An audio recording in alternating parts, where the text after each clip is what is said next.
মোহাম্মদ মুসাম্মদ হারজা খাতুন। হারজা খাতুন, এটা কি ব্যাপার দেখবো? সমস্যা। হুম। আচ্ছা ঠিক আছে, আমি সমস্যা আপনাকে দেখে বলছি ইনশাল্লাহ, সমস্যা নেই। তার মাথা ধরে শরীর জলবায় সাথে উপরি ভাব আছে, মাথা বুঝলেন? হুম। মাথা ধরে শরীর জলবায়ের সাথে উপরি ভাব আছে, এবং আপনার এটা যতটুকু সমস্যা দেখছি যে উপরি হওয়াতে তো কোনো রকম সমস্যা নেই। যেরকম মাথা ধরে বুকের ভিতরে ব্যথা করে, ঠিক আছে, অস্থিরতা ভাব ওঠে, অথবা এটা আপনাকে প্রেশারের সমস্যার কারণে, অথবা তার ডায়াবেটিস আছে, হুম। এগুলা কেমন সমস্যা হচ্ছে।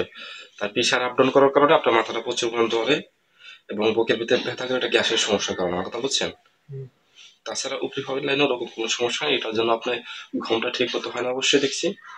মানে যে সমস্যাটা আছে এটার জন্য আপনি গ্যাসের ওষুধ খাওয়াতে পারেন, ঠিক আছে? হুম। গ্যাসের ওষুধ ঠিক মতো খাওয়ান, আর যে আপনার যে প্রেশার আপ ডাউন করতেছে এটা কন্ট্রোল করেন, তাহলে সমস্যার সমাধান চলে আসবে ইনশাল্লাহ, সমস্যা নেই।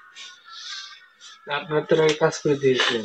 এখন আমার কথা শুনেন, আমরা যেহেতু আমাদের এখান থেকে কাজ নিয়েছিলেন, উপরি ভাবে সমস্যা করছিলেন, কিন্তু উপরি ভাবে আর সমস্যাতে নেই, ওটা সমস্যা হলে কাজ করে দিতাম, হয়তো বলতাম আপনাকে যে উপরি ভাবে সমস্যা আছে, মানতে বুঝছেন? হুম। কিন্তু উপরি ভাবে তো ওরকম কোনো সমস্যা নাই, যেগুলো কাজ করে দেওয়া আসা হয়েছিল অবশ্যই সেগুলা তো আর নেই, এবং যেগুলো আছে সেগুলো কোনো ক্ষতি অবস্থা কোনো সমস্যা করে না। এখন বর্তমানে আপনাদের সমস্যা হচ্ছে মাথা ধরে শরীরে জ্বর আসে, ঠিক আছে, জ্বরটা বিষয় না, এটা আপনার যেহেতু প্রেশার একটু সমস্যা আছে, জ্বর আসতে পারে, রক্ত সমস্যা, যেহেতু ডায়াবেটিস আছে। এখন সমস্যা হচ্ছে মাথা ধরে বুকের ভিতরে ব্যথা করে অস্থিরতা ভাব আছে, ঠিক আছে, হুম। এগুলোই মেন সমস্যা। এগুলোর জন্য যেরকম অস্থিরতা ভাব, এটা আপনার প্রেশার আপ ডাউন করার কারণে, মানে যদি হাই প্রেশার হয় তাহলে কিন্তু সমস্যা হবে, বা লো প্রেশার হলেও সমস্যা হবে। হুম। অবশ্যই মাথাটা ধরছে ওইটার কারণে, প্রেশার আপ ডাউন করার কারণে। আর যে আপনার বুকের ভিতরে ব্যথা করে অথবা পেটের ভিতরে ব্যথা করে, এগুলো আপনার গ্যাসের সমস্যার কারণে, বুঝছেন? হুম। এটার জন্য আপনার গ্যাসের ওষুধ খাবেন, সমস্যার সমাধান চলে আসবে। আর প্রেশারটা কন্টিনিউ মানে কন্ট্রোল থাকলে এটা সবথেকে বেটার ভালো হবে। তাছাড়া আপনার জলগত উপরি ভাবের কারণে কোনো সমস্যা হচ্ছে না তার। বুঝতে পারছি। এখন বুঝতে পারছেন তো আপনি?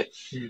এখন আপনার মেন সমস্যা চিকিৎসা করতে হবে, গ্যাসের সমস্যা চিকিৎসা করতে হবে, অথবা প্রেশার কন্ট্রোল করতে হবে, ঠিক আছে? হুম। এটুকু কাজ করবেন ইনশাল্লাহ, এটুকু কাজ করলে সমস্যার সমাধান চলে আসবে। তাছাড়া উপরে হওয়াতে কোনো সমস্যা হচ্ছে না, এবং আশেপাশে কোনো ওরকম লাইনেতে কোনো কিছু হচ্ছে না ইনশাল্লাহ। এগুলা ঠিক করেন, তাহলে ইনশাল্লাহ সমস্যার সমাধান চলে আসবে। বুঝতে পারলেন তো কথা? হুম। গ্যাসের ওষুধ খাওয়াবেন, অথবা প্রেশারের সমস্যা আছে, এগুলা কাজ করেন, তাহলে সমস্যা ঠিক হয়ে যাবে। তাছাড়া আপনার আজে বাজে লাইন এরকম কোনো সমস্যা নেই।